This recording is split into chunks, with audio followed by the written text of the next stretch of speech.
Welcome back to another episode of Locked In with Ian Bick. On today's episode, I have Josh Austin back for a part 2. A few weeks ago, we released our episode with Josh Austin, where we went through his early childhood. We talked about his service in Iraq, the addiction he formed from Iraq, and then his life after he got home from the service. On that episode, I got a lot of feedback because I didn't focus on his time in the military because I was so caught up as a new interviewer, as a new podcast, and focusing on the addiction part because our podcast is about addiction, crime, and overcoming that we left out big parts of his story in the Iraq War. So today I have Josh coming back for a part 2 to dive deep into his military career, his time in Iraq, and the events that exactly led up to him overcoming addiction and developing addiction while he was in the service. Thank you guys for tuning into the show. We appreciate all your support, the love you've been showing us, and make sure you guys please leave us a review on Apple Podcasts or Spotify or wherever you listen to your podcasts. It helps us significantly boost the show and reach more people. Also, if you guys are interested in Josh's early childhood and the direct events after he got out of the service, I encourage you to listen to part 1 of my interview with Josh Austin, which is the veteran hooked on huffing. That's a few episodes back, maybe from about a month ago. You could dive into that interview with him before listening to this one. Thank you guys again for tuning in. Sit back, relax, and enjoy my interview with Josh Austin on Locked In with Ian Bick.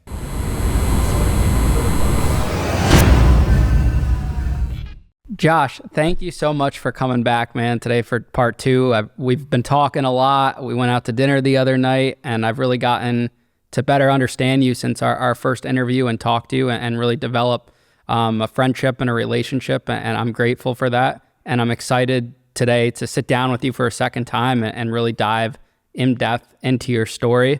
This episode today is going to be mostly about, starting from your military experience and the addiction you developed from that, and then going into how you overcame that.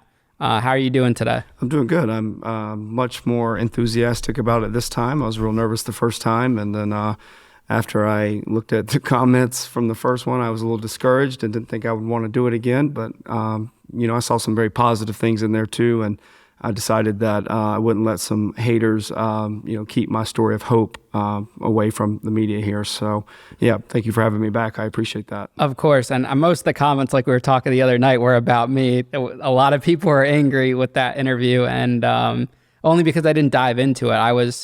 I think that interview and reading those comments and listening to the feedback really helped shape me in the direction of this podcast and just my interviewing skills and ability to listen.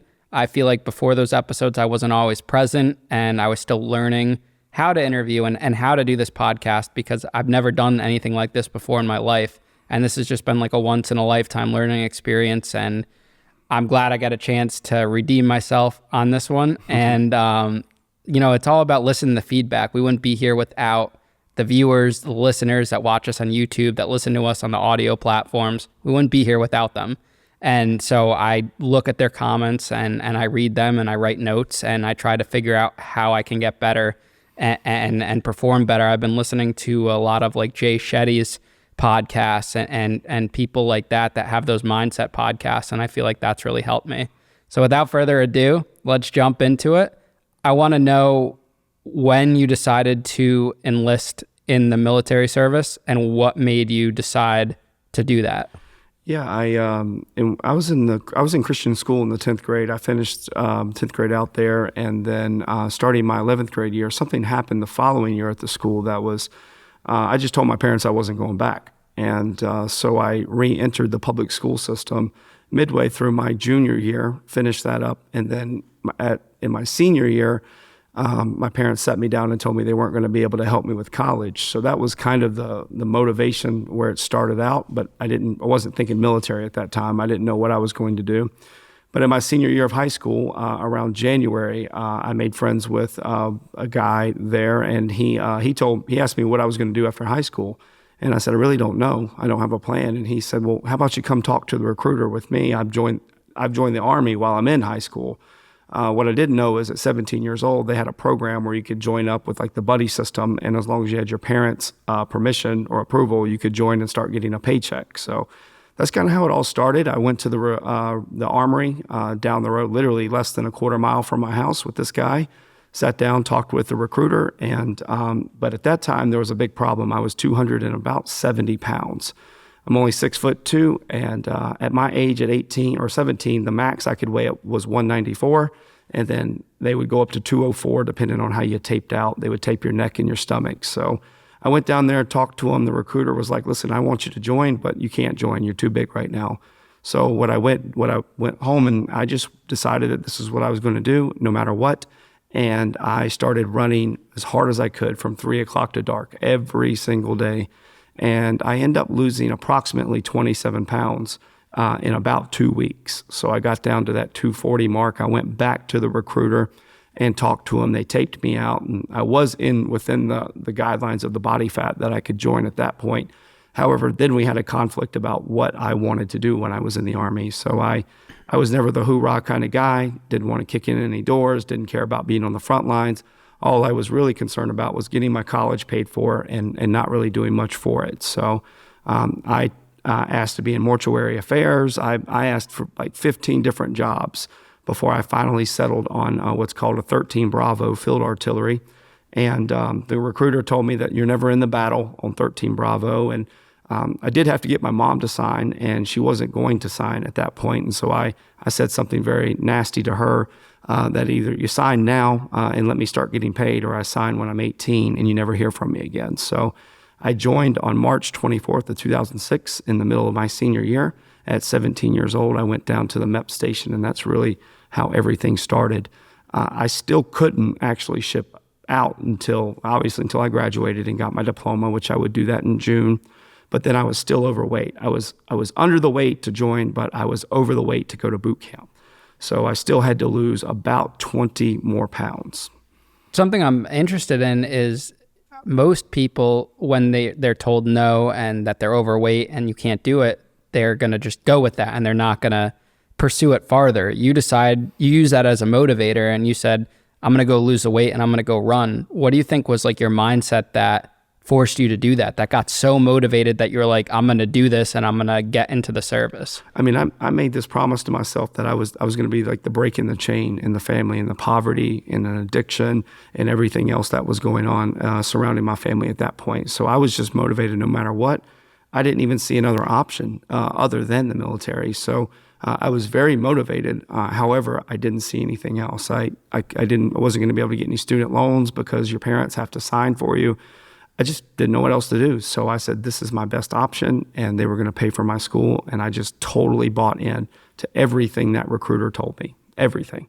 And at that point, there was not even a thought of you would go into a violent area or anything like that? No. So I joined up as in the artillery. And again, from what he explained it to me is you're not on the front lines on that.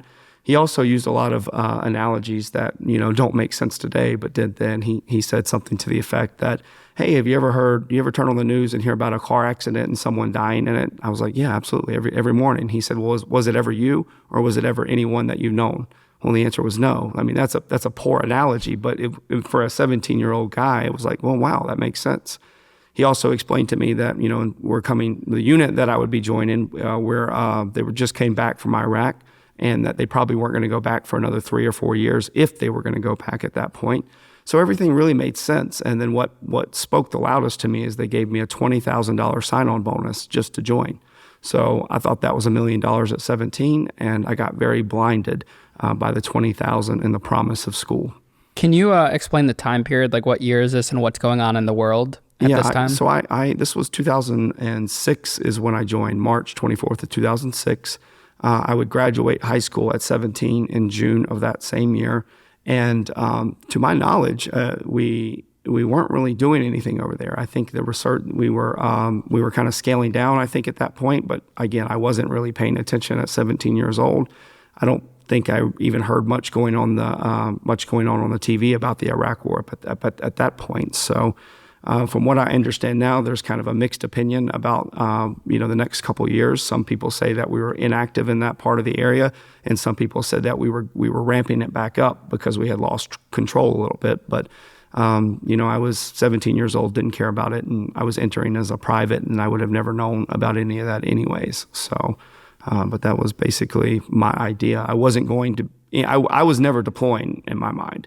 I was super naive and ignorant to what I was signing up to do. If you knew you were going to deploy at a later date, would you have still signed up? I think I would have stuck closer to, more of an admin job or mortuary affairs. I always had a fascination with the funeral home business at that time. I had a girlfriend that was, a girlfriend I say loosely, that her father was in the funeral home business. And I got very fascinated with the whole process about how to sell, plots and coffins and during a very difficult time. So it was just something I was very drawn to.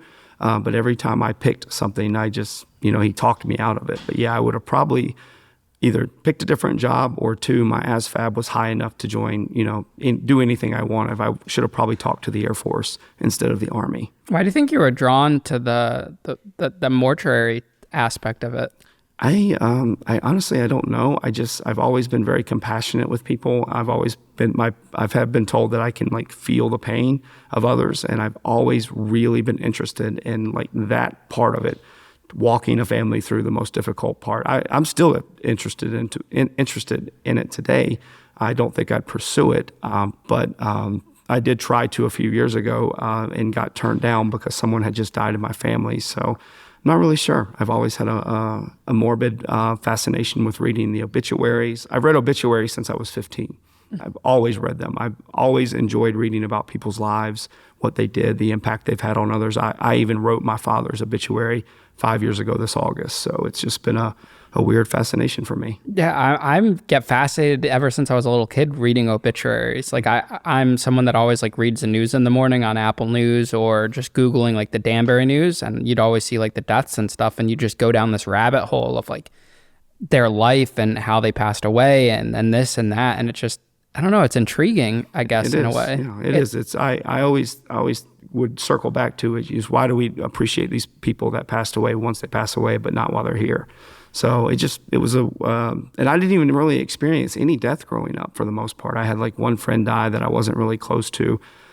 Maybe 2 or 3 in our graduating class died in our senior year, but nothing crazy. So I honestly, I can't give you a real answer on why I was drawn to it, other than I just enjoyed reading about people's lives and what they did and the impact they had on their communities and families. So. Do you think it makes you appreciate your life more when you read stories like that? Absolutely, yeah. It always, when I would see young people die, or babies, or adolescents, it would always hit me really hard, and it would always remind me that we never know, when our last day is. It could be today for me, it could be tomorrow. So I've always been grateful, for every day that I get, when I read these obituaries, because even with the man who raised me, he died in 6 weeks of his diagnosis. So, it always has just recentered me, and not to take my life for granted. Yeah, that's something I've worked on and just dived into recently. Just life's too short. You have to do the things you want to do. You have to go after the people you want to go after, the business, the ideas,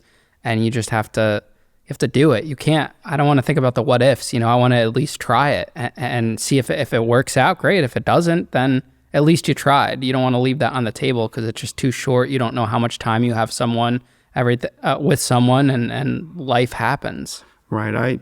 I ended up working in a nursing home recently in New Hampshire, and I probably held the hands of about 20 people that passed on and took their last breaths. And I've never heard one person talk about wish they could have made more money or this. I've heard all. It's only been regrets for the most part. I didn't do this. I wish I could have spent more time doing this or that, or told my family this. So it's something that I've always been really focused on, in my life. So. Absolutely. So you enlist, you make it in. What's boot camp like? What's that whole process? So I get to boot camp, and right before I got to boot camp, I went down to MEPS in Charlotte, and they weighed me, and I was 1 pound overweight, just 1 pound. I was 221, and they said I had to be 220.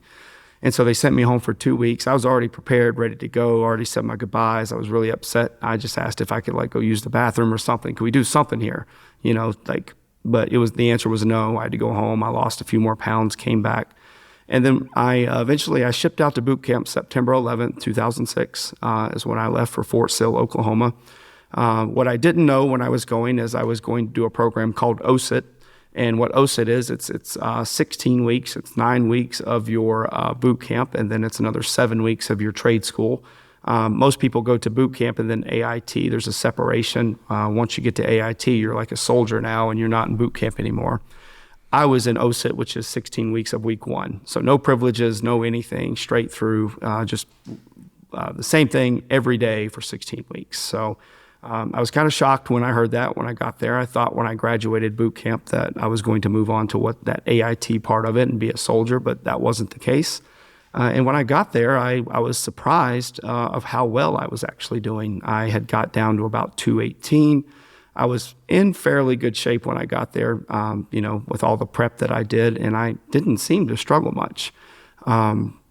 It wasn't hard. We scaled up. It was kind of a crawl, walk, run phase. But what ended up happening within a couple of weeks is I ended up developing a eating disorder. I did have an eating disorder before I got there. I was suffering with anorexia.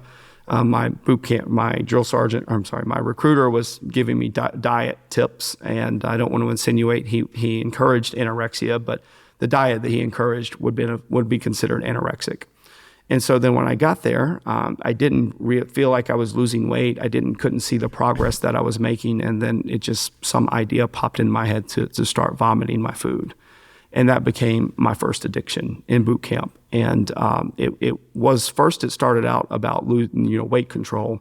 Then it turned into a stress reliever. Anytime that I was stressed after a long run or a bad day in boot camp, I would just vomit my meals. And the euphoria that I got after throwing those meals up was just amazing. I felt like I was in control at that point. I felt like no one could control my weight. And when I was stressed out, I would go throw up. So my boot camp was turned into hell very quickly because I was having to exert myself, in boot camp, Army boot camp. I went to A group running, which was 6-minute miles. And I was, doing all the PT, but I was also throwing up all my meals at that point. I was getting no nutrients at that point. I wasn't keeping anything down. So I didn't realize how much weight I was losing. I got there about 218. And when I went to go get my dress clothes, they measured me and they fitted me there. And then right before I was to graduate, we had to put these things back on. And 2 people could fit in these pants. And I was shocked at what I had been doing to myself. One of my drill sergeants came up to me and said, "Listen, Private Austin," he said, "your eyes are black." He said, "They're sunken in the back of your head." He said, "I've had people following you after meals." He said, "We know what you're doing, just admit it." And I wasn't going to admit it because I knew at that point they were going to kick me out for that. And I just kept doing it, and I didn't admit it, and I kept pushing myself even further and further and further. And I eventually, when I came back from boot camp in just a very short 16-week period, I was 178 pounds. So in almost less than a year, I went from 270 pounds to 178 pounds, to the point where when I landed at the airport, my parents didn't even recognize me. So that boot camp became a real struggle, and I went full blown into this bulimic state that I couldn't stop.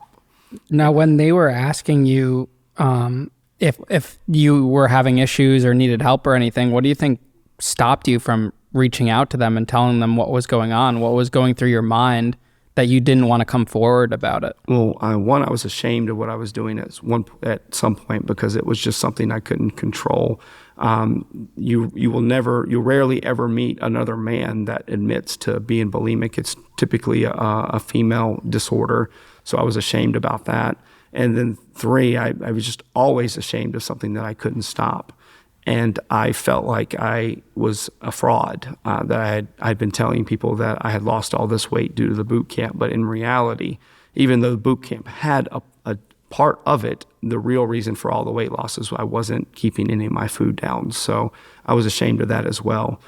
And so that's what I can, and I thought that this was a mental illness at that point. And at the Army during that time was still under the don't ask, don't tell mindset. And I thought if I came and asked for any help for the bulimia that I was suffering, that I would be kicked out, medically discharged from the military. And then that would be the end of the college that I was hoping for. Do you think that anyone else was going through similar circumstances at that time too? I never met anyone.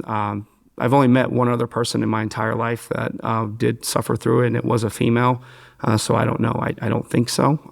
But I can't answer that question. I didn't. No one ever told me or said anything. No one said, "Hey, go talk to this person." But I was always questioned by drill sergeants, and then ultimately my parents, and then ultimately my unit. That everyone started to pick up on it very quickly, that Private Austin always went to the bathroom after every single meal, no matter what. What would you say, looking back on it now, that you're older was the main trigger? Because you went through that first weight loss after the recruitment on your own. You were running. I'm sure you were still eating and living a healthy lifestyle. What do you think was the actual trigger in boot camp itself? The trigger in boot camp, it was more just a control. And I initially could not see the weight that I had lost until the drill sergeant that questioned me brought my pants out, the pants that I wore to Fort Sill, and he asked me to put them on, and they were 40s in the waist. And when I put them on, I could pull them out where another person could get in them. And I realized then I was losing too much weight. But I still liked the feeling of vomiting the food at that point, the euphoria, the rush to the head that I was getting. And so it turned more in just to a stress reliever at that point, besides the running. It was something that I can control. I'm really surprised you were still able to make it through boot camp with not having the nutrients and the supplements and the protein to even function, because you're training. What's the training like on a daily basis? I mean, you're up at 4:30 in the morning for 5:30 PT. They have 3 different running groups, A, B, and C, and A group runs the shortest but the fastest. So I was always having to do extreme PT. When I was in to graduate boot camp, you had to do at the end, it was a 12 or 15 mile road march with about 40 to 50 pound backpack on, and you did that at the end of the day. But at the end of the day, after I had my meal and threw it up, I had about 103 fever, and the drill sergeants weren't going to let me do it. But I did sign a waiver stating that if I got injured or hurt, that it wasn't their fault. So I was very sick through boot camp, but I was so determined to make it through it no matter what. When I graduated that day, I did that 12 to 15 mile road march, and then I low crawled 100 yards under barbed wire and mud while they live fired over us. And 2 or 3 o'clock in the morning, I went back, showered off, and the next day I was hospitalized in boot camp for about 3 days. I was on an IV, fluids, the whole thing. But again, because they couldn't prove it, what I was doing, no one saw me with their eyes. They heard things, but they couldn't prove it. So I don't know how I made it through it. I was so tired and so sick and so weak, but I was determined no matter what that I was going to push through and make it through it. So I became a PT freak. I scored over a 300 on my PT test, which is phenomenal. No one ever does that. And it just became a game to me. How far could I push my body at that point? Do you think you would relate that feeling and experience to what we hear about sometimes with people that are in very dangerous situations where the average person may have died in, but these people find a will to survive and push through, like people that are trapped maybe in a storm or an avalanche, or you hear about these once in a lifetime things that someone is near death and they find that willpower to keep pushing against all odds. Yeah, I mean, a little bit towards that. I think for me, I tapped into a Josh that I didn't know existed. There was this different level that I could go to, and I didn't realize that. And when I found out that I could excel at something better than anyone else in my platoon or in boot camp, I did my 2 miles. I think my fastest 2 miles that I did was 12:02. When I couldn't even join the baseball team at my high school because I couldn't run one 6:30 mile.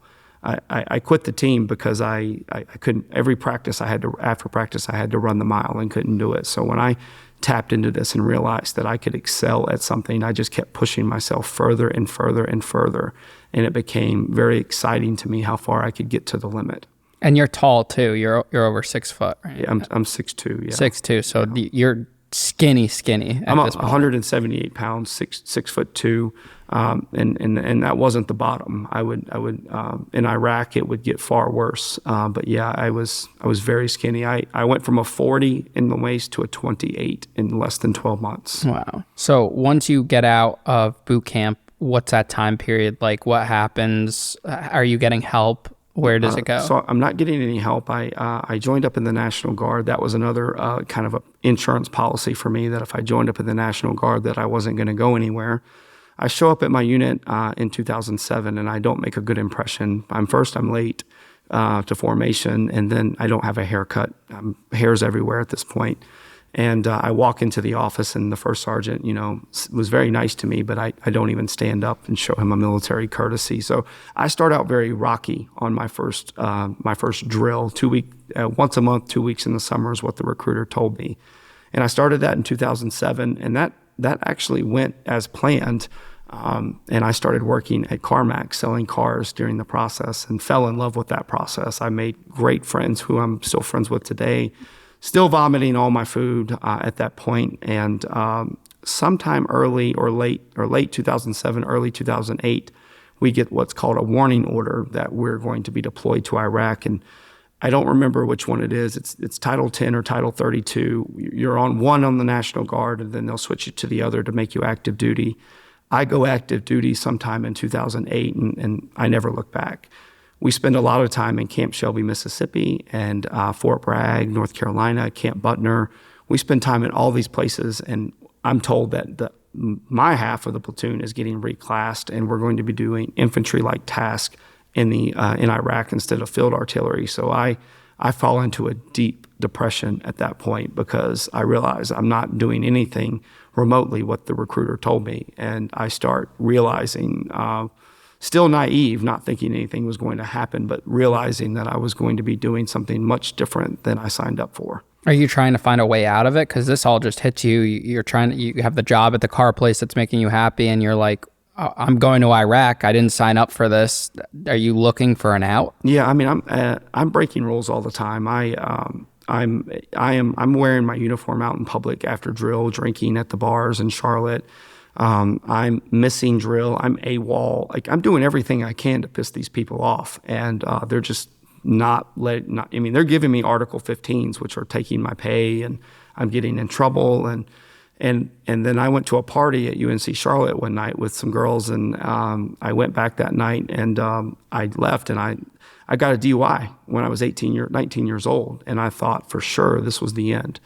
I went and told my command they wanted to give me community service, and they told me if they gave me community service that I'd be dishonorably discharged from the military. So I went back to my attorney and told them, and he said, "Don't worry, we'll just get you a night in lockup, and that'll be it." And I was like, "Well, that's not really what I want." But then again, I didn't want to be dishonorably discharged either. So I got that DUI. I spent 24 hours in the county lockup. I got out, and then I went. Like, they weren't reprimanded me. That was it. So it didn't seem like anything that I could do to push enough buttons to get them to actually discharge me from the military in any form or way. How does the military court stuff work with the Article 15s and that? Is there a hearing? Is there a process? Well, it depends on which one you get. There's a field grade and there's a company grade. I ended up getting multiple of both. At this point, I forgot which one's the worst, but they start with the lesser of the two.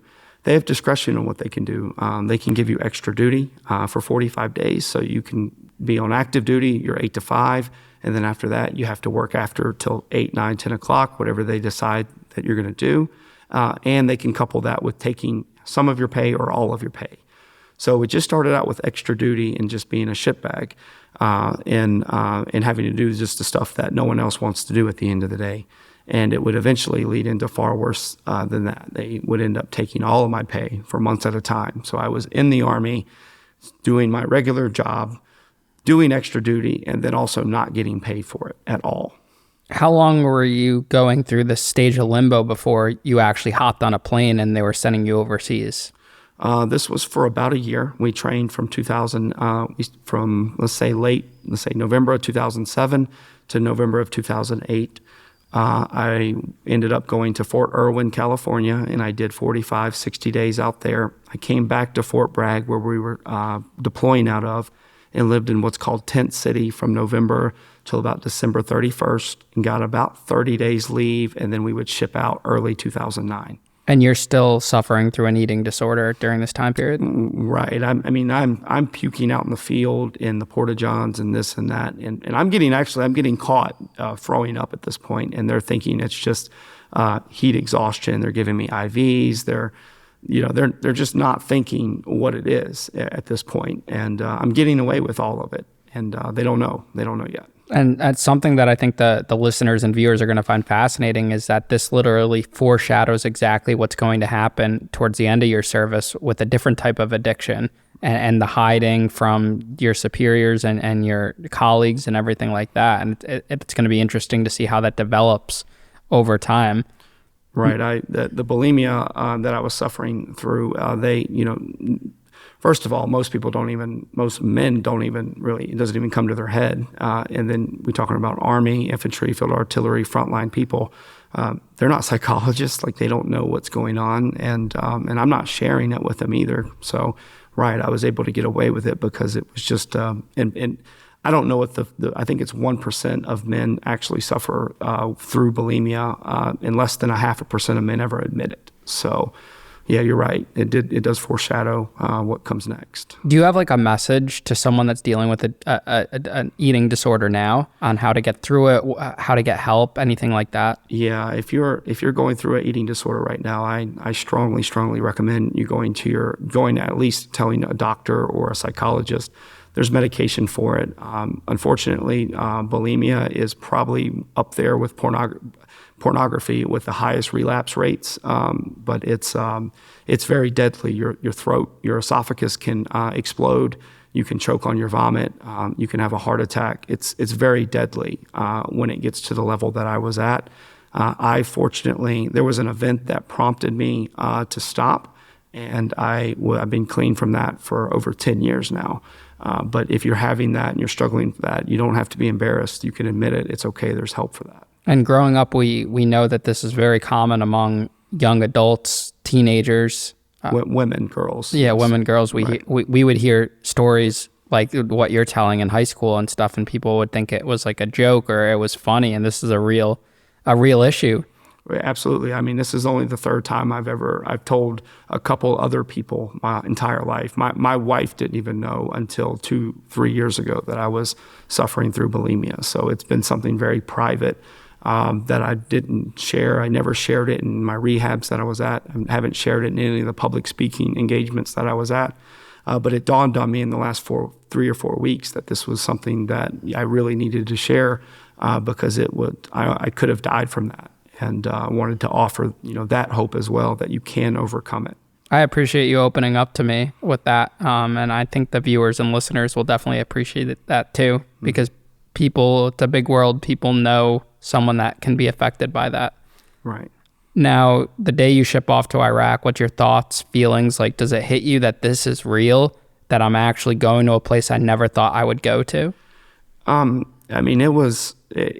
Everything hit me. We had our little, we were sent out in Raleigh, North Carolina at North Carolina States. I think it's the RBC Center. And we had this nice little conference, and then my mom and my dad were there, and it really hit me. I've only seen my dad cry one time in my entire life, and it was when his dad died. And he came up to me that day, and he shook my hand, and he started to cry and told me that, begged me not to be a hero. Like he asked me to promise him I was coming back. And it hit me like right then and there, the seriousness of what was about to happen. But I was still naive. And when I flew out, I still didn't have any thoughts. And then, when I got to Kuwait and how nice Kuwait was, I was fooled into what it was really going to be like. So even then, I still didn't have the proper viewpoint and perspective of what I was about to enter. And then once you landed, what happens? What's like the journey, those weeks, the days? What's the environment like? Where are you living? I spent the 3 weeks in Kuwait, which was wonderful. It was nice accommodations. It was better than what I expected. And then even when I got to Iraq initially at BIOP, it was still nice accommodations, better than what I was expecting. But then when I landed at JSS Copper, it was a culture shock. I landed there, and I explained that on the last podcast on some of the things that I saw, and then my living conditions. Then we were 6 or 7 of us in the back of a Connex, what you would see on the train. I was sleeping on like a plywood bed. I mean, it was reality hit in very quickly. Where I was at, and I still wasn't. I was still naive to the danger of where I was at. I just didn't realize how crappy this was going to be. And what I started out to do was 12 hours on, 12 hours off of tower guard, where I would sit in this concrete tower and just stare out in the fields, and nothing would ever happen for 12 hours. Absolutely nothing. You're bored. I was bored out of my mind. And so that's how I spent my first couple weeks in country. And that's at the actual barracks itself? Like, you're not leaving the compound or anything? I wasn't leaving. That's JSS Copper. It's a joint security station. It's where we were sharing a base with the Iraqi soldiers. And the unit that we were replacing was the unit, I don't know what the name is, out of Germany. And but what was cool was one day I was in Tower Guard. I actually was in there with a guy I went to boot camp with. So there's 3 guys in this unit that I was actually at boot camp with, and two other guys they told me had passed away while they were there, in IED explosions. So that was where the first time I started thinking that maybe this wasn't going to be a good idea. That 2 of their guys died serving out of this base. So did you get to a point where you were comfortable with this isn't maybe not so bad because you're just at the barracks, or were you warned and knew that there was going to be other tasks assigned to you outside of it? I mean, I was never given anything up front. Again, I was a private. I wasn't included in those conversations. There was all kinds of rumors going around about, what had happened in the past at this place, what didn't happen. Special forces supposedly was there at one time. I mean, there was all kinds of stuff being said, none that I could have verified, none that I know if it was true, but I started hearing things. And then I started to hear that as the unit that we were replacing was going to be going back out, we were going to start taking on the patrols that they were doing. And then it started to hit me that this was going to be a rough ride. Now, you had mentioned the Iraqi soldiers. What was the relationship with the U.S. military and the Iraqi soldiers, and what were they like? I mean, from what I understand, that when I got there in 2009, that we were scaling back our role in the conflict, and that we were asking the Iraqi soldiers to take more of a lead in things, and we were training them because we were going to start pulling out in 2010. All combat operations were going to stop. And so that was kind of the relationship. We were training them on how to, do patrols. We were training them on how to fight back, and the thing is, though, you couldn't trust those guys. Those guys were only there because we were paying a little more money than whoever was paying them before. And so that's where my trust issues really started, was there. There was a fence between our side and their side, but there was nothing stopping them from coming in or coming out, because we would go over there, our leaders. So I started to become a little paranoid about those guys, and realizing that, we were training them, but only because we were the highest bidder at that point. And, I didn't know what to think. Did you hear stories of them turning at all, or anything crazy in that regard? There were rumors, again, nothing confirmed, but there would be times where, we would be mortared or things like that. And it would seem just too convenient at the times that, it would happen. So you could never know. Everyone was, searched as they came in. But, we just proceeded with caution. I did, for sure. I was very nervous when I was around these guys. Did you believe in the cause for why you were out there fighting, why the military was out there fighting? I mean, I don't even know why I went there, what the cause was. All I know is when I got there, the cause at that point was just to have my brothers back. And that was the cause. So I did believe in that. I never got caught up in the politics, whether there was weapons of mass destruction, winning the hearts and minds of people, or what we ended up doing later down the road, handing out Operation Christmas Child boxes in the most dangerous parts of Baghdad. I never got bogged down in that. I really bought into protecting my brothers. And it was at the general consensus among the other brothers and women soldiers in the barracks at that time? Were they thinking the same thing? Well, we were all male unit, so no women there on our base. But yeah, we were all we had no idea why we were there.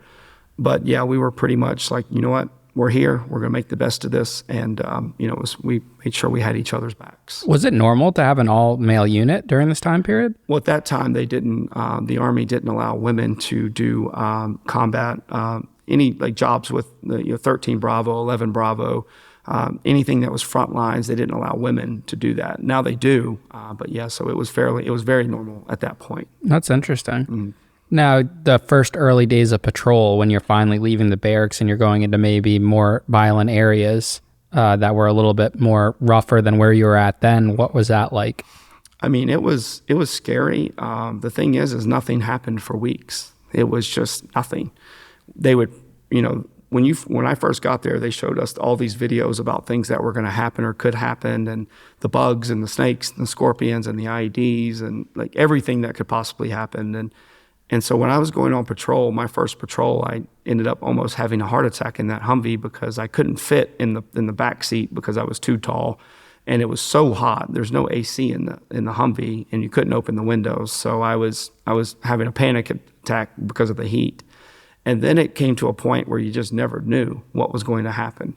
Like we would stop for trash in the road, animals. It was just, we were always very cautious. So I lived. At first, it was just fun and games. And then when the suicide bomber attack that hit one of our sister platoons and killed those 4 people and all of the civilians, and that's when my mental shift, my mind changed that I was in danger. That was your first ever experience with violence in Iraq directly? Right, hearing about it. It was one of our, fellow lieutenants that passed away from the armory that I actually joined up at. He was the only one that I knew in that incident. And then it became real for me that this was not a good place where I was at. And I was terrified every single day that I went out on patrol. Even if nothing happened, I was terrified. And then I had hatred in my heart, that I was here and that I had sold my soul for $20,000 and some college money. I started to really go through some mental turmoil, after that event. And what's the hourly rate you're getting paid to be in this area, this dangerous area? How much are you being compensated aside from the bonus and aside from college? I mean, I was getting E1 pay, which is nothing. I think that's $1,700 a month as an E1 back then. But you get all the extra pay. We would get imminent danger pay. We would get hostile fire pay. We would get all kinds of different extra bonuses in that. So, I mean, I ended up coming back from Iraq, even with all my pay that was taken away. I ended up saving like $70,000 while I was there. So, I mean, it was good pay for 20 years old, but not worth the trade-off. I couldn't have made the same money here, at 20 years old, probably. Did your mind ever shift where it became more for you than about the college and the money when you were out there? And did you feel like you were finding a purpose at that point? No, I never felt like I was found a purpose when I just felt like everything that I was doing was really useless. These patrols were 10 to 12 hours. Nothing was going on. I just felt like it was a complete waste of time. And I didn't see the point. I didn't see what we were doing, when we were kicking in these doors, searching these places, and men and women and kids are screaming and crying and we're causing terror in there. Like, I didn't see the point. There was nothing in these houses, but you had to treat everyone the same way. And I got really sick and tired of doing it. Did you ever speak against it, or is that not allowed to say, hey, I don't agree with what we're doing? I mean, later down the road, I started speaking against certain things, and that wasn't the reason I started getting punished and started getting, pushback from leadership, but it just added to the fact that, as a private in the military, you don't ask questions, you don't speak out, you just do what you're told. When's the first time you're involved in a violent act in Iraq? Well, I mean, the first incident that I had that I was directly involved in that was serious was on a weapons and cache search. And so we got the mission. What we were going to do is we were going to be led by the Iraqi army, and we were going to go search certain fields and certain houses for bombs, weapons, all this intel that we got. And I had a metal detector, and so we started pretty early, 6 or 7 in the morning, and we spent the next 8 to 10 hours, my metal detector just going off all the time. And every time I would dig around it, there would be nothing there. It would be some shrapnel. It would be just metal of some sort, nothing that I could make heads or tails of, but not a danger either. And then at the end, my metal detector went off, and I started digging around, and there was a 155 artillery round buried about 18 inches under the ground.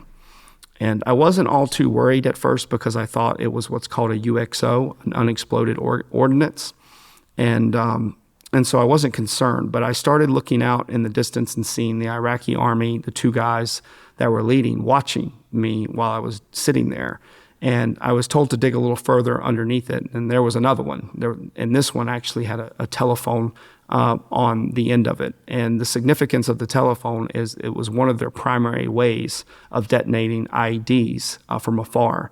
So they would wire the phone to the round, and when they made the call, when that handheld receiver made the connection, it completed the circuit, and that's what would blow the bomb up. And I knew about that because we had briefings in classes about it. And when I saw that phone, I knew that something like I was in danger at this point.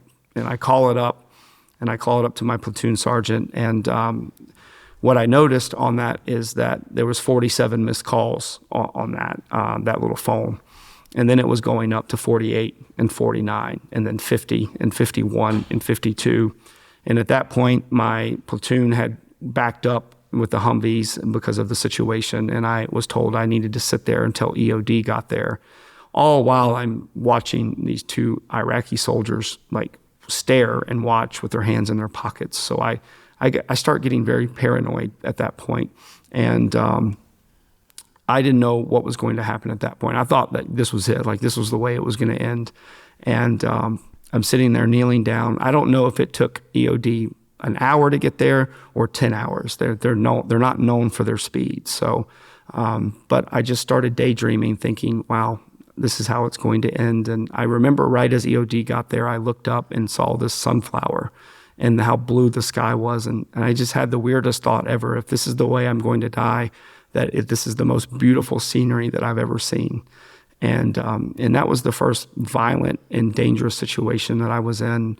I ended up being able to walk away from it. There was no pressure plates or anything else that was going to set that off. And I was probably about 400 yards away from that situation when they detonated it. And when it went off, like I could see the wave, the shock wave coming. And I just got terrified that day when that went off. And I lost all trust in my platoon sergeant, that they just left me there, sitting there on this IED. And I understand what they were doing. You know, it wasn't malicious at that time, but I lost all trust that these people had the best interest in my mind.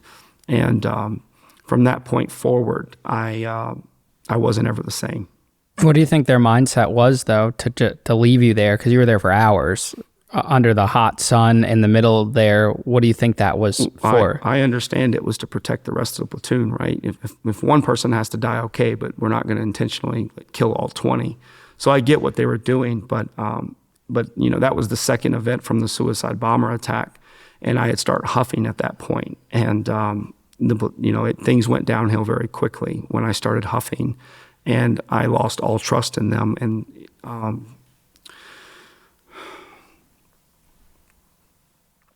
I was broken that first, the suicide bomber attack, and then I became an animal in my mind on the suicide and with the IEDs. I didn't know what to do anymore, and I didn't trust my platoon sergeant, and I started to become very paranoid at that point about my safety. And the huffing came directly from this IED? The suicide bomber. The suicide bomber. Can we touch on that and walk me through how that directly affected you and what happened that day? Right. Well, what I had learned after the fact is that the platoon had been sent in at the same time on the same day. There were a bunch of mistakes that were made, which caused me to lose faith. And then we ended up losing our captain, which was a great captain, and it was replaced by another captain that was involved in the situation. And so everything started to kind of spiral down down the hill about that. And I started huffing, and no one knew at that point. But I was huffing because I didn't know what else to do, and I was terrified. And I was thinking, it dawned on me at that point that I was in danger at this point. Like, the naiveness was gone, the ignorance was gone, and I wanted out of there. I reverted back to that behavior that I was doing in 2007 and 2008, doing anything I could to get kicked out of the military at that point, but it just wasn't happening. What exactly is huffing, and how relevant and how often were guys doing it out there that you were able to access it so quickly and just start doing it? So huffing, what it is I never heard of whippets. I've never heard of most of the stuff before that. But what huffing is you take a fume of a substance and you ingest it, and it cuts the oxygen off to your brain. I think in the 70s and the 80s, maybe the 60s, it started out with glue. People started sniffing glue, is from what I understand. Then it kind of developed into whippets, the whipped cream cans, and then paint, spray paint, gasoline. Each substance requires a different form of how to ingest it. But what I chose to do was the duster. It's the aerosol cleaner. And the reason it was so accessible was it was a way that we could cheat in cleaning our weapons. It was always available because we were in sandy areas, and so we could easily get it from the bases. And that's how I would eventually start getting it. I would get 2 or 3 cans at a time when we would drive by a base that had a PX, and then I would take it back and I would start huffing. And at first it wasn't a big deal. I would make these small deals with myself that I would only huff on this day. I would only huff on bad patrols. I would only huff on this. And I eventually started breaking all of these deals that I made with myself. And I decided that I no longer wanted to be there, but I was too much of a pussy to ask to leave. So what were the lead ups? Like, what were those exact moments when you first tried it for the first time? Like, what's your mindset? How did you know that this is what you wanted to do, that you wanted to take this can and you wanted to inhale it and you wanted to get high from that? My best friend brought it to me, saw that I was struggling that day. I was crying in my can about the situation that was going on. And what happened, they cut the internet, they cut everything off when someone passes away. Like, you can't even contact anyone. It's like 2 or 3 weeks. They don't want you to tell someone's loved one that they died. They want it to come from the Army. So I had no outlet. You couldn't talk to anybody. The chaplain came in for like an hour, like just to show his face. And I went back to my room, just an emotional wreck. He came in, he saw the duster in my room. He showed me how to do it. He said, "Hey, if you do this, it'll feel good for a few minutes and you'll relax." I stuck it in my mouth, pulled the trigger, but there was this Bittergen agent in it it was disgusting. And I didn't get enough in me and nothing happened. And I was like, this stuff sucks. And he's like, no. He said, you got to try it again. Just take a big hit of it. And when I took that hit, I fell in love with that stuff. I loved it, what it did. It gave this euphoria to my head. It reminded me of the bulimia that I was also doing while I was there. And I had never done any drugs ever to that point, and I didn't have anything to compare it to. It was the best thing on the planet, and I fell in absolute love with it. Did the military know that this was actively going on amongst its service members? They did. While I was there, there were 2 or 3 majors that I know of that had passed away in their office with the duster on the desk. I don't know how far the investigations got, but huffing on our base brought it to light, and it became a major issue where our sister platoon, Bravo platoon, one of our guys were huffing there, and they actually shipped him off to Germany to avoid the problems. Were there other drugs at all, or liquor or anything like that, or is it just strictly duster on these? The crew that I hung out with didn't drink or do any other drugs. We were all doing the duster together, so I don't know. I know that we had a supply sergeant that was there that was getting pills and crushing them up and putting them in his cigarettes. And so there were things going on, but I wasn't really a part of that. So I don't know. I'm sure there was, but I was only focused on the duster. And what about your eating disorder at this time too? Are you still struggling with that while going into the duster, or did the duster kind of offset your addiction? I mean, so when I got out of boot camp and I was trying to take it back on the bulimia, and I did get back up to 210 pounds, and I was very fit at that point. But when I got to Iraq, I started doing both. The bulimia came back full force, and then the duster as well. So when I came back from Iraq, I was 148 pounds. Now, something I am interested in is the meals. As a service member in Iraq, I've heard on some of our comments from people, veterans, that the meals are kind of similar to like prison commissary in a way, like the meal kits. What was your experience with them? So being on a JSS copper, we were self-sustaining. We got one clip a month. Once a month, all our supplies would get in. We did have a pop-up kitchen tent in there, but for the most part, everything was boiled in a bag. The chicken, everything. We had powdered eggs. That food was terrible. People say MREs are terrible, but the MREs were like a 5-star meal compared to what these kids were cooking on these pop-up kitchens. So I've never had the one or two times I've been in jail for overnight, I would give my food away. But so I can't compare it, but it was terrible. Didn't like it. What I did get to look forward to is we would eat out in the community. When we would go on these patrols, it was an honor for these people to feed you. So we did eat good food when we were out on our patrols, but that came with a trade-off. I came back with worms and bad digestive problems, and there's no sanitation, so every day was the same meal for over a year. Like Monday was chicken cordon bleu, Tuesday was going to be this beef brisket slop, Wednesday was my favorite day, which was stir fry, Saturdays was hamburgers and hot dogs. But the thing is we were on 4 days of patrol and then 2 days of tower guard. You weren't there 4 days, and you got back. Sometimes there was food left, sometimes there wasn't. So it was just, I really focused on trying to eat out in the community. But the Army food there was terrible, other than those other bases in Kuwait and that had the nice commissary chow halls, which were phenomenal. Was there ever a worry that these civilians would try to poison you guys? Like, how are the relationships with the civilians of Iraq? I never was worried about it because when we were going into these towns and we were having these what's called key leader engagements, like these were like wanted by the people.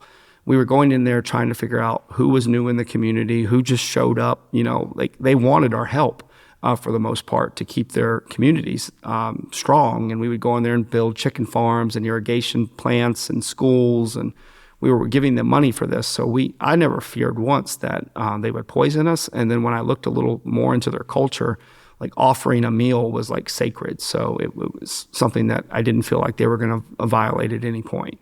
How often were you around service members that would become or later became killed in action in your unit? Nobody in our unit actually passed away, thank God. We all made it back.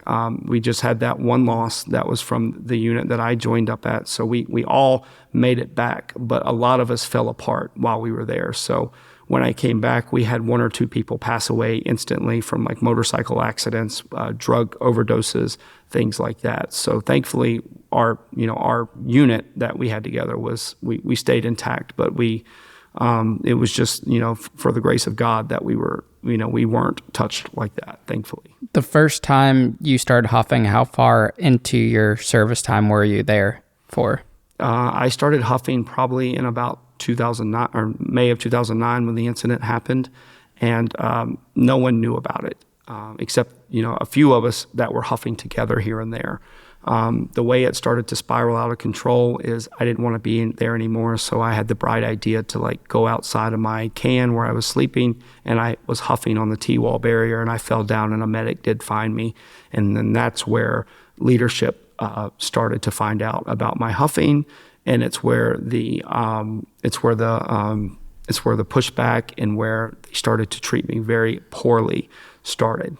They brought me in into what's called the talk, and they told me that they knew others were doing it, and they knew higher enlisted people were doing it, and they told me that if I told on them, that I wouldn't get any punishment. And so I didn't, at that moment, I was didn't know what to do. I just wanted out, but they gave me a few minutes to go back to my can to take a break. So I went around and told every single person that I was huffing with that, listen, they want me to tell. I'm not going to tell. They're threatening to kick me out. Just know if they pull you in, the only thing they know is what you tell them. And some of these guys got scared and told on themselves. And what happened is that turned some of the platoon against me and my leadership against me. First, my leadership didn't want to do anything with me because I wouldn't tell. And then my friends thought I told on them. And they started writing things on the towers like Austin the Huffer, Austin the Snitch, Austin the Rat, and I didn't tell on anybody at all. This is all while I've gotten Article 15s. I'm losing pay. My senior enlisted command was punished for how they punished me. They made me clean out, the towers had these holes with piss bottles and from years of soldiers in there. And there was just various things. I was made to guard outside of the wall with no ammo. I was literally pushed outside of my base with a weapon with no ammo. There was just very bad things that happened from that day forward. And, it became a very miserable time for me. And it increased my huffing at that point. So the military's reaction to your addiction that is becoming more and more out there by the day and people are starting to seeing is by just punishing you. They're not trying to give you help. They're just giving you punishments. Right. And that IED situation that I explained, I had to go speak to a couple of generals about what I saw that day and just recall to them what happened. And I was supposed to get a Bronze Star with Valor for that because I was the one that found it. But because I had an Article 15 going on, that my unit decided that they were going to give it to the platoon sergeant instead. So there were just a lot of repercussions that I started to face and pushback to the point where my platoon sergeant ended up pulling me from the patrols, rightfully so, because I was huffing on patrol at this point. I was walking through the towns with a can in my pocket. I would volunteer for radio patrol, and I was putting my guys in danger at that point. And it would just get worse and worse from that point forward. Were you ever worried that you were putting your brothers in danger because of your addiction? I did feel like a dirtbag for that when I was huffing when I volunteered for radio patrol or this or that. But I also was very upset with them for what they were saying about me and what was going on. But you still continued to do it regardless of those feelings. Right. I ended up getting demoted 4 times in country, which is unheard of. I got demoted 4 times. I got 4 Article 15s. They took my pay. I kept having to go see what we call as the brain ranger, the psychiatrist, the top brass, to tell them what was going on. And things really came to a head when I went home on my 2 weeks leave. If you're going to spend a certain amount of time in country, they're going to give you what's called R&R. And when I came back, I was completely disengaged from Iraq, like I had never been there. And then when I went back to the airport in Atlanta after doing that, I seriously thought about going AWOL because I knew my unit was going to treat me the way they were treating me. And so when I got back to BIOP, I went and got a can of air from the PX. I went to the bathroom and started huffing. I was caught by someone, I don't even know who they were. They took the can from me and told me that to get out of here, and that if I didn't, they were going to report me. So I left for a few minutes, came back. He threw it in the garbage. I got the can, went back in there. I start huffing, and the next thing I hear is, "That motherfucker is back." He had just went to the bathroom and was still in the bathroom. And at that point, I threatened to kill myself and told on my platoon what they were doing to me, which caused even worse problems for me at that point. And what happens next once you do that? They end up sending me back to my platoon. I meet with leadership. They're asking me why I told this and that and said, and I pretty much shut down at that point. I was throwing up my food. I was huffing every second that I could get. I was really going downhill quickly, but at this point, they put me back on patrol. They just kept pushing me forward. You could have gotten someone killed at this point.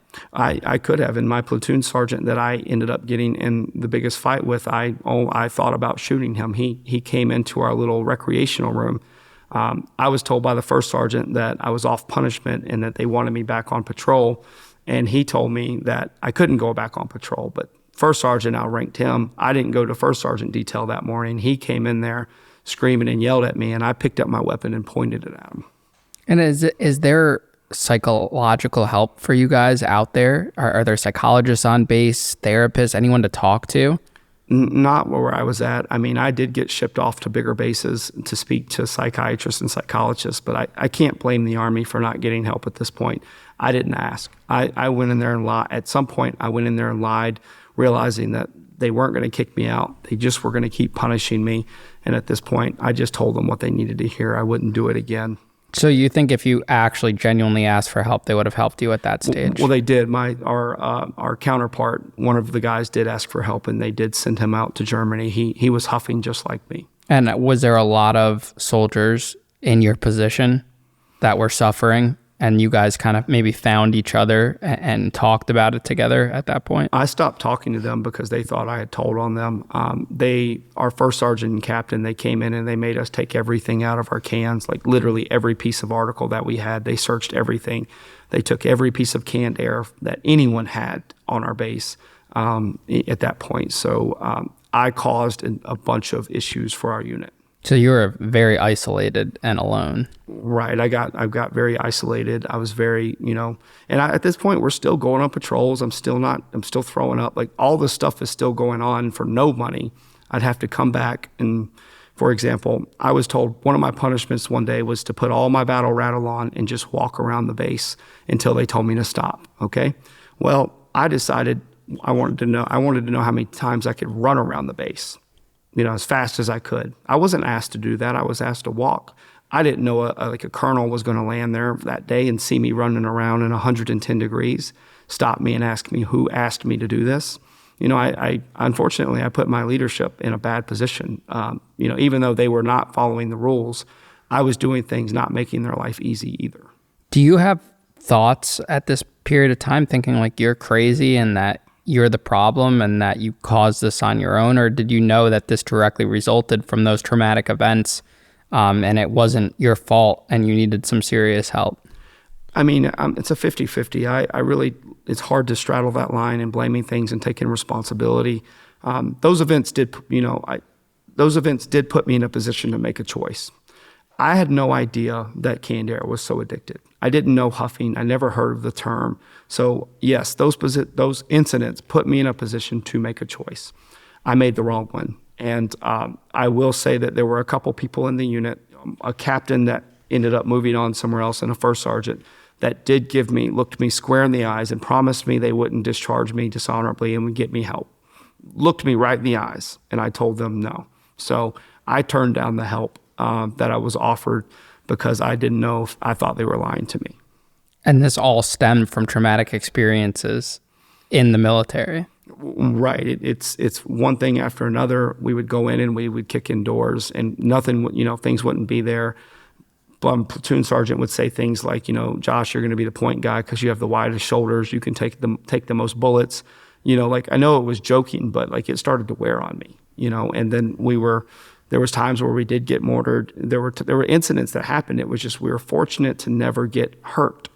And, it just, for example, the last time we got attacked was New Year's Eve, 2009.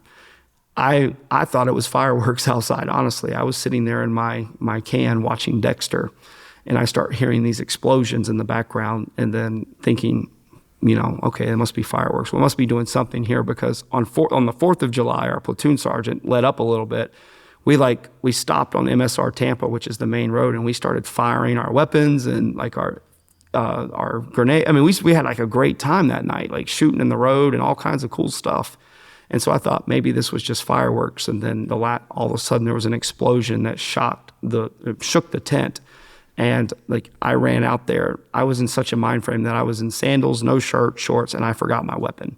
I mean, I was just in a daze, because of everything that had happened at that point. And what did you do in that moment? I just stayed under the bunker. I was it was too late then. I didn't have a weapon.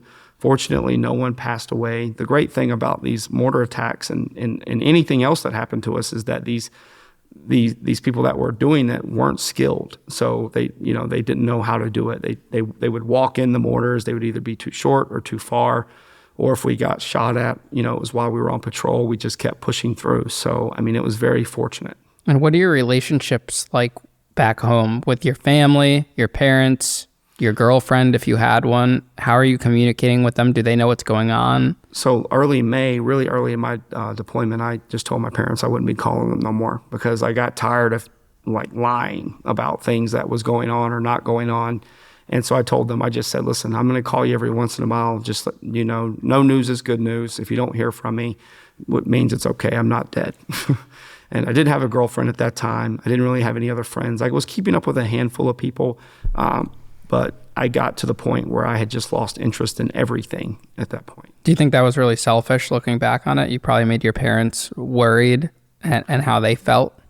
I don't know. I mean, I told them no news is good news. And I don't know if it was the right or wrong thing at that point, but they would call and they would be asking me questions. And I never wanted to lie. And, they would ask me how I'm doing, when someone's, how are you doing? But they don't mean like just in general. It's a deep question. How are you doing, son? And, I lied to them. I wasn't doing good. They had no idea about the duster. They had an idea about the bulimia, but I had never told them. So, I mean, it was just, maybe it was selfish, but I got tired of lying. The rest of your military career, it was spent high and on duster? Well, when I came, so back in December of 2009, maybe January of 2010, while I was still there, I was put on TOC duty where I was just answering the calls at that point. We had moved from JSS Copper. We had to tear that whole base down and give it back to who the landowners was, which was absolutely terrifying. No walls, no fence, no anything at this point. We're literally all sleeping in one wood structure, the same dangerous place that we were at. And I was answering the phone calls, and I looked back in the closet, and I saw a can of duster. And I went back there. I took a huff, and I tried to get back to the desk as fast as I could, but I had passed out. And they found me at this point. They knew what I was doing, but they couldn't prove it. I thought that was the time they said, listen, if you ever do it again, ever, we're going to kick you out of the Army, dishonorable discharge. That's it. Like they were fed up at that point. I don't come back until February of 2010. And I'd stopped. I believed them at this point. And I was at Fort Stewart, Georgia, is where I demobbed at. And I immediately started having PTSD symptoms. I woke up that first night, like they took our weapons from us. I don't know why, what happened. They just took all our weapons. When you're back in the U.S. Right, at Fort Stewart. And I wake up, I can't find my weapon. I'm freaking out. I'm like, where's my weapon running around?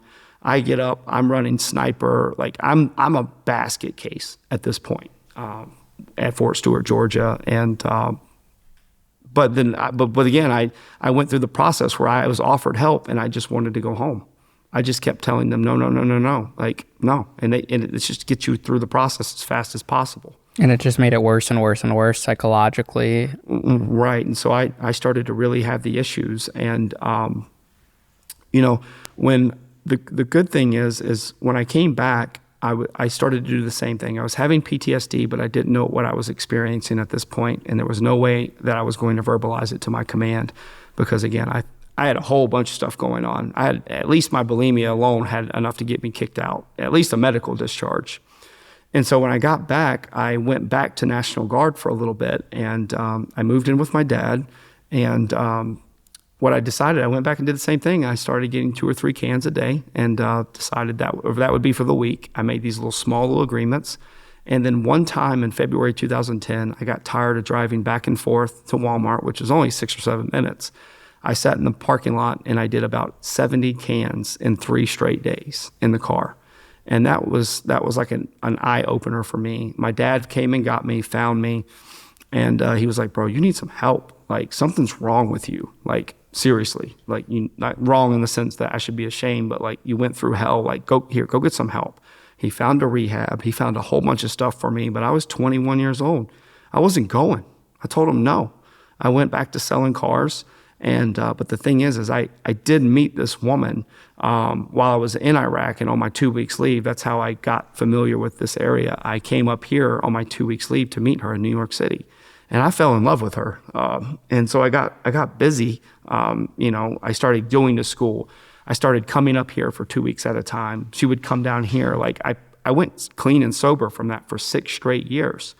but only for the fact that I was in school, I was in a relationship, I was getting married, I was having kids. So you weren't, sorry to interrupt, but you weren't doing Duster or anything for those 6 years. From 2010 to 2016, I did nothing. And you were just going through the movements of life. Right. I was so busy. I finally realized what most people don't realize, that people that join the Army for school, I think it's like 80% never even cash in on the benefits that they agreed to.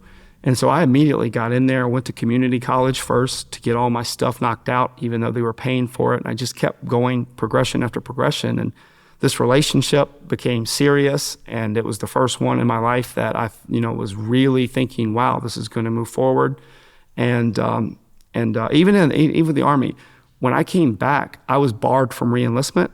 But I turned my whole life around in these 2 years initially. And they asked me to reenlist. When I left, they brought me up in front of the platoon. I'll never forget it. The first sergeant, the captain, and everyone brought me up, and they briefly talked about how of a dirtbag I was for my first 6 years in contract, or 4 years in contract. And then they told me how proud they were of me, that I changed my life. I got my rank back. I mean, that last day they even let me leave 30 days early. They didn't even make me finish my contract out. I was proud. I turned it around. I was very motivated at that point. I stopped the Duster, and got married, and then I had a family, right? I had a family, and then things really went downhill with some relationship issues that were going on in about 2015, and then in 2016 the wheels fell apart when I moved up here. I was working for the Hartford Insurance as an account manager. We move up here to Patterson, New York. I'm living with her in-laws until we can find a house. We found one very quickly in Danbury, but we had to gut the whole place. And I was going crazy at this point. I had been hiding everything from my family. From 2010 to 2016, I had not been doing anything. However, it got really bad. I started to see things. I started to hear things.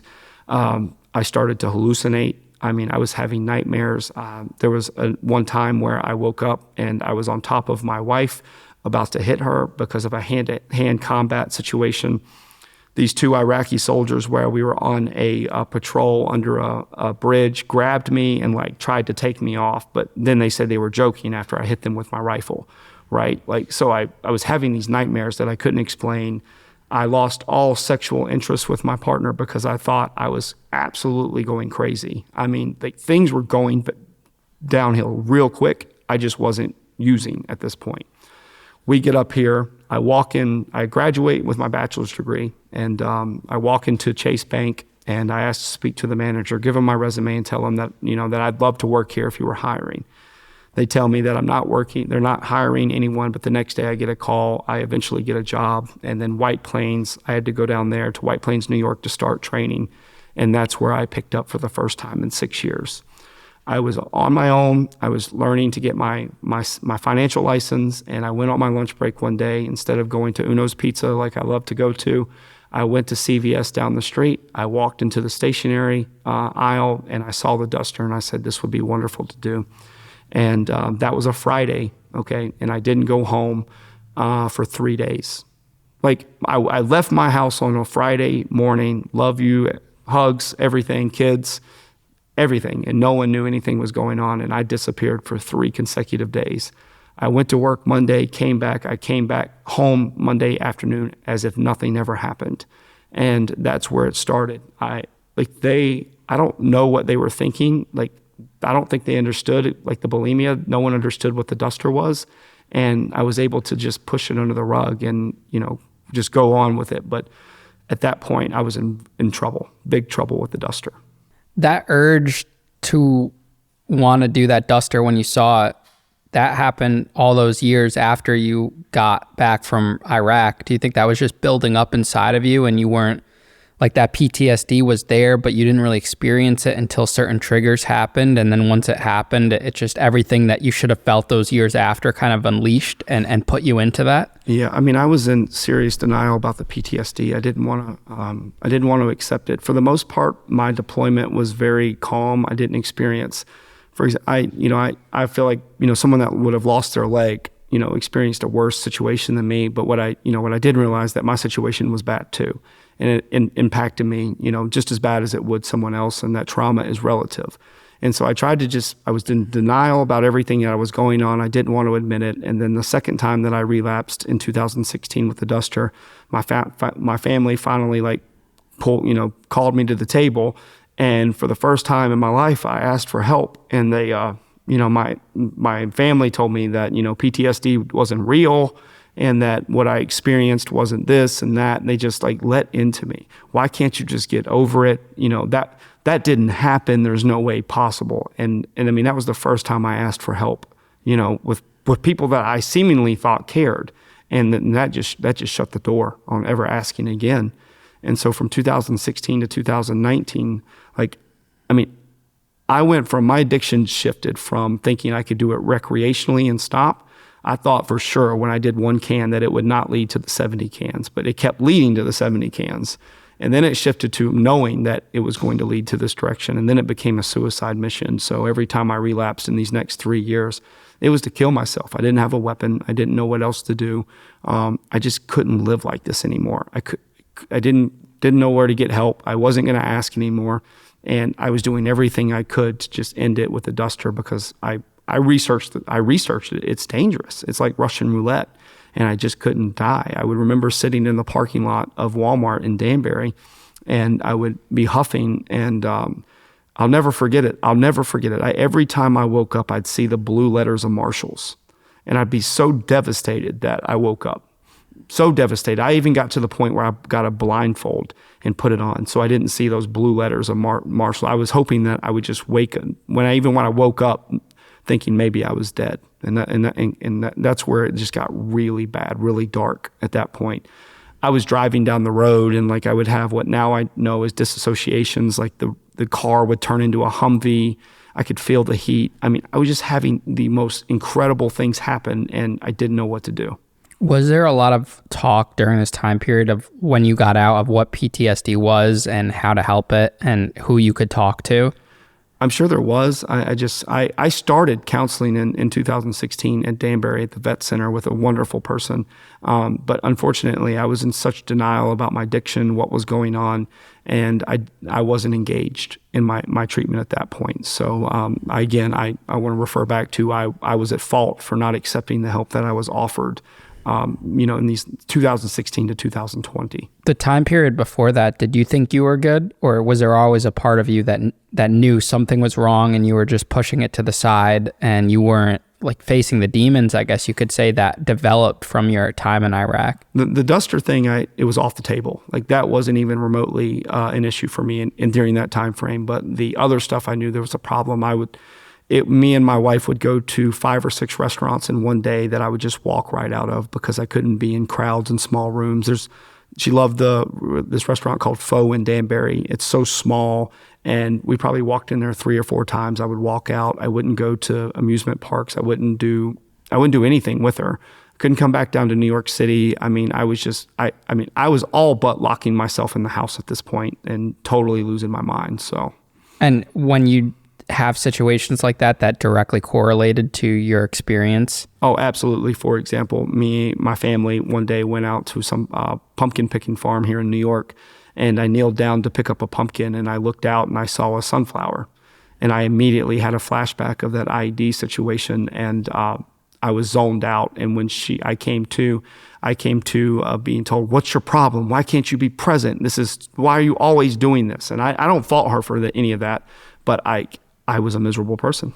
So, and you just couldn't communicate that with her as to why? I didn't feel like I could at that point. After when I did ask for help, I got shut down by the family.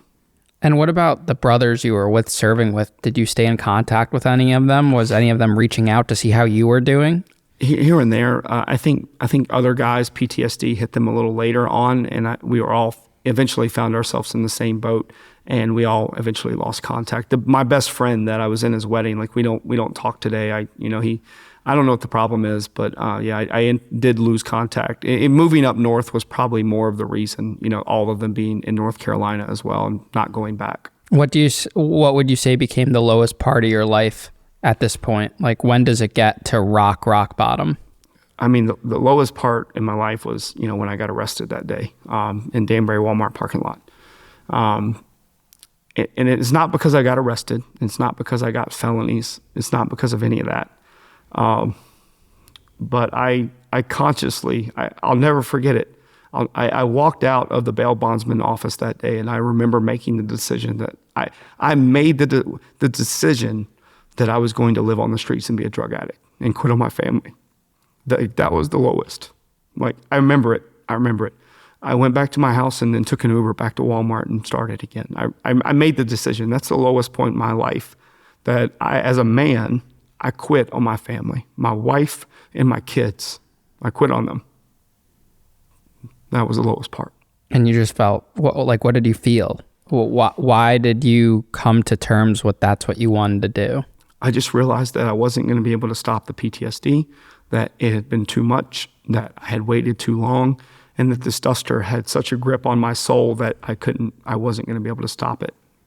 But you didn't let it, you eventually do not let it stop you. You were able to turn it around. I was. I can't take a lot of credit in the beginning for it. It's a lot of police officers, in Danbury arrested me that started it. I was caught by a couple officers here in Fishkill, New York as well. And then it was my hospital rooms being guarded and being sent to Westchester. And, there was a lot of things I got taken out of my control. The thing that changed my life, and I had just even started, is when I was in the hospital here in Newburgh or whatever it was, I told God that, it didn't matter. I didn't want the criminal charges gone. I didn't want this. I didn't need my family back. I said, if you can just give my sanity back at this point, like, I'll accept it. And I'll do whatever it takes, no matter what.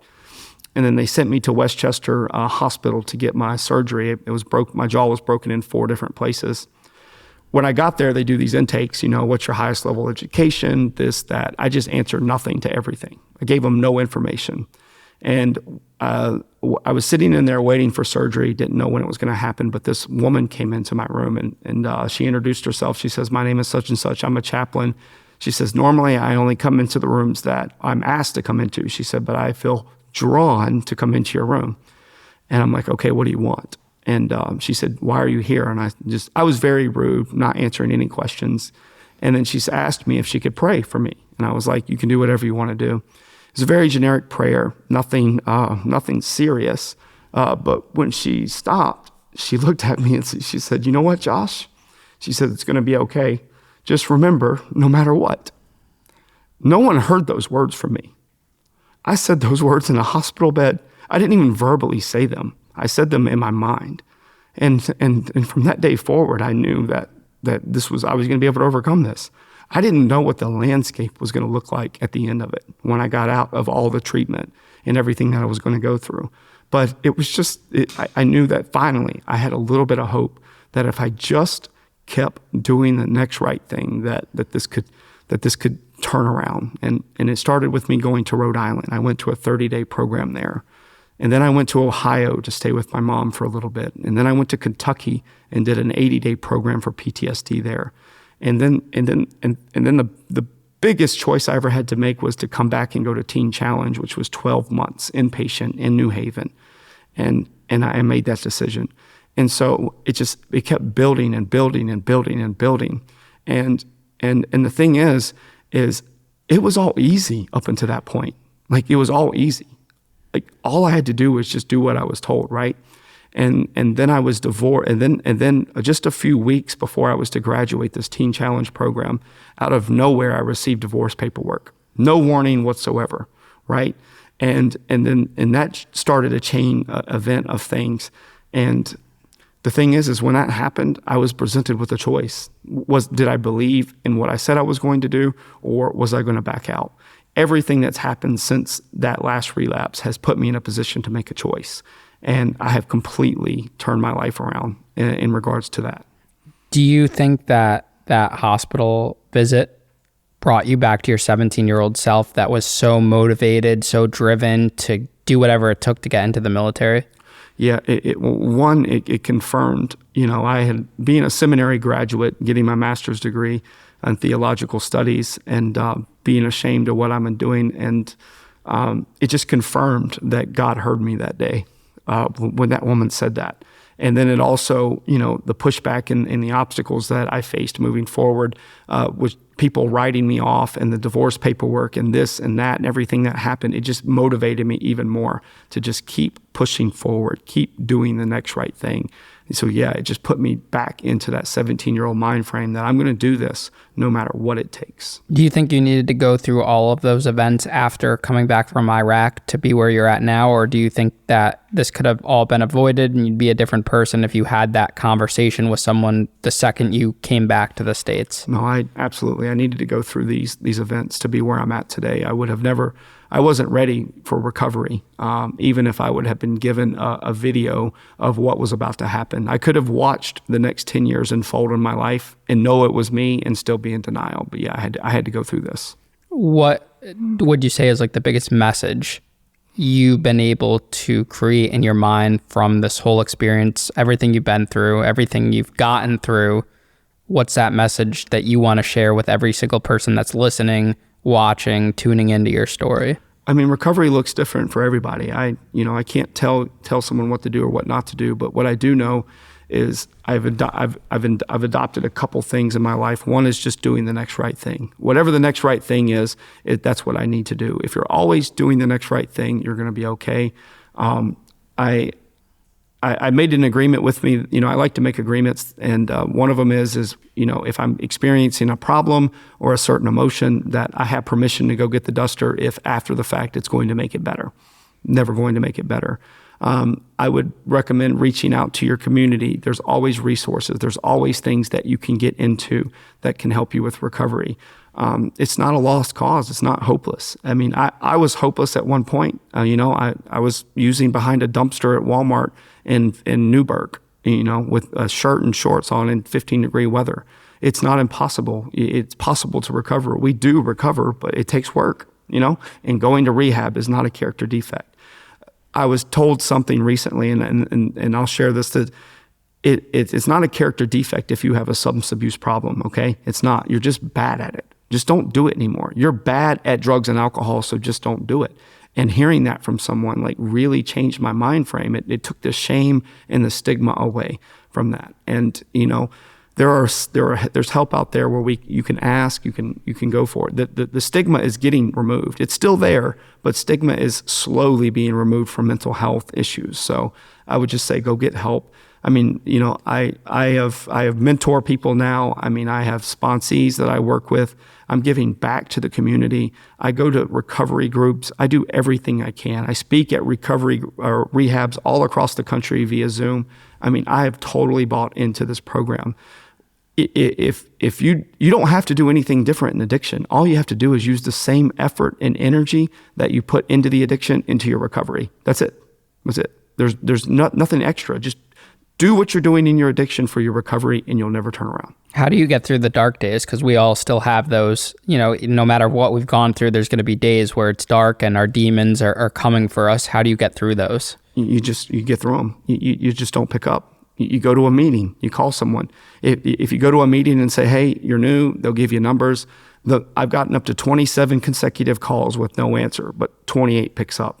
Call someone. Someone cares. Go to a meeting. Find something. Do something online. I started looking at comedy. I started watching comedy. It helped me. There's just things. Just don't pick up. That's it.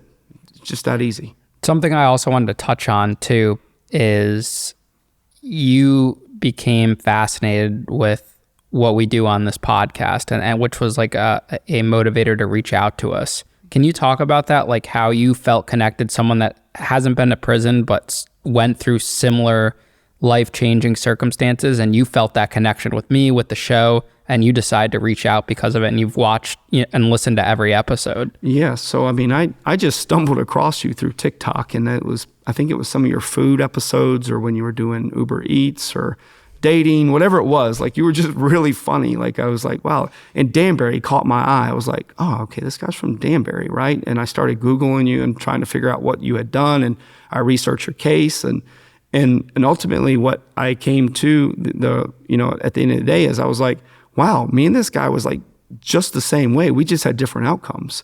This guy was a go-getter, very successful. I was a go-getter, very successful, except I was faking it. Maybe it was natural for you. And we both lost everything. And then you get out and you create this podcast and this social media gathering, and you're trying to reach others, and you're having inmates on how they're changing their life. And I was just like, wow, that's exactly what I want to do.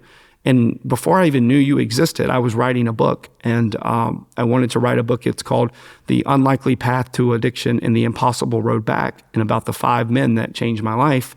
And then I bought this beautiful house out in Waterford, Connecticut. I've always wanted to have like a sober house and like really work with men. And I was driving back from North Carolina one night. It was maybe 1 o'clock in the morning when I sent you a message, I think on Instagram, that I don't even use, and just shared briefly my story, and then sent you like a document to read, and thinking I'd never hear back from you again. Like, I'm not an inmate. Like, I have no idea what you guys go through. I'm not even trying to pretend like I do just because I had some serious charges over my head. Like, and I thought, like, you know, for one, I thought he's never going to contact me. I can't relate. And then you did. And I was like, wow. And I came to the show, and I felt so drawn to the similarities. They tell you in recovery, look at the similarities, not the differences. And I reached out, and I had no idea that the podcast that we had done, the first one, had blown up the way it blown up. And I was actually calling you to tell you that I wasn't going to do it again. Like, I was so discouraged by some of the comments, and you know, and then before I could even open my mouth about it, you tell me, you know, about the success and how many people saw it. And, you know, so ultimately today, what I'm looking to do is I'm looking to start a rehab in my house. I have a pretty big house, and it's just making sense at this point. I'm going to hopefully take in 2 veterans at the end of the first of the year. I'm starting my nonprofit. And what I'm looking to do is, you know, what you're doing for these inmates. You're bringing them in, you're talking to them, you're mentoring them, you're helping them through the process. I'm not looking to just do a 30-day turn and burn for these guys. I'm looking to invest my life into them. And it's going to be a 12-month program. I'm going to teach them how to cook. I'm going to teach them how to put a resume together, how to interview, you know, to get them a job that's self-sustaining, right? Where they're not working, you know, at jobs that they can't afford, where they'll put them back in their lifestyles. So, I mean, that's my goal. That's why I reached out. I had no idea I would ever have the opportunity or the audience to even share this with.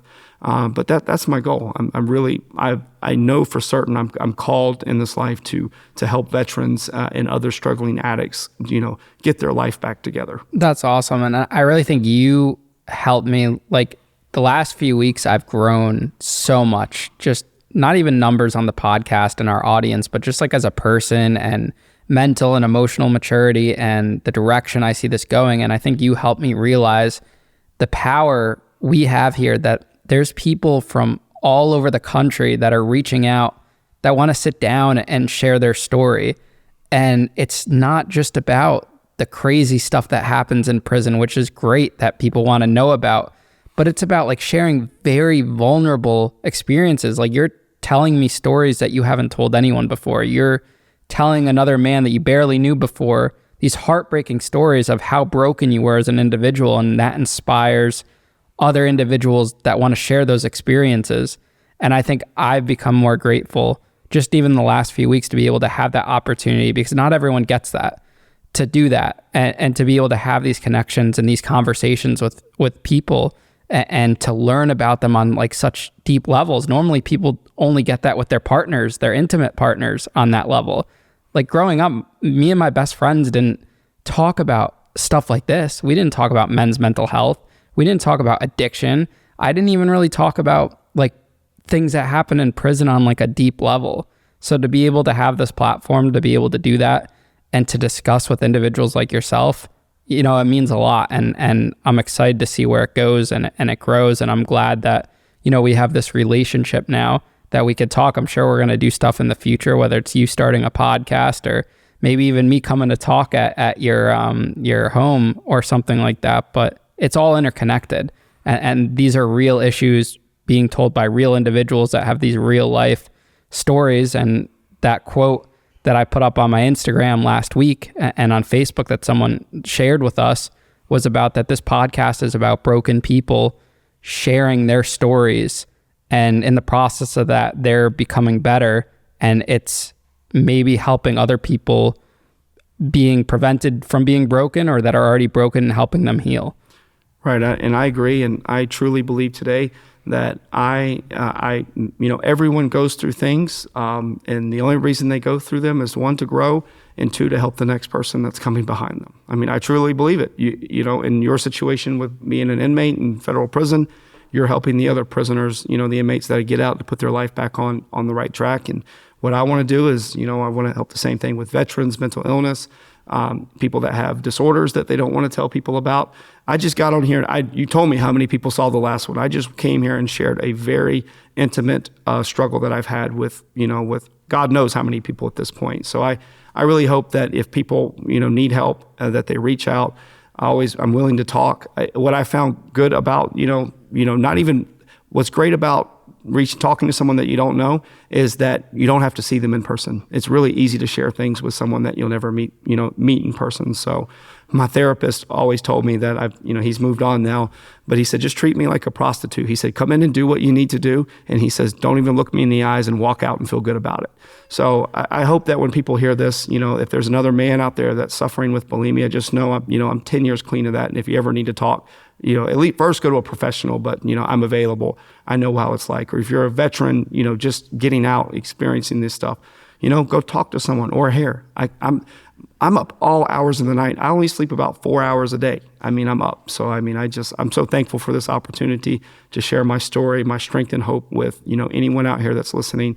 And if you're struggling, don't keep it in, talk to someone about it. If it's me or if it's someone else, I'll do anything I can to help someone. Josh, thank you so much for coming on the show today, and we'll see you at the Golden Corral. Golden Corral. Oh, yeah.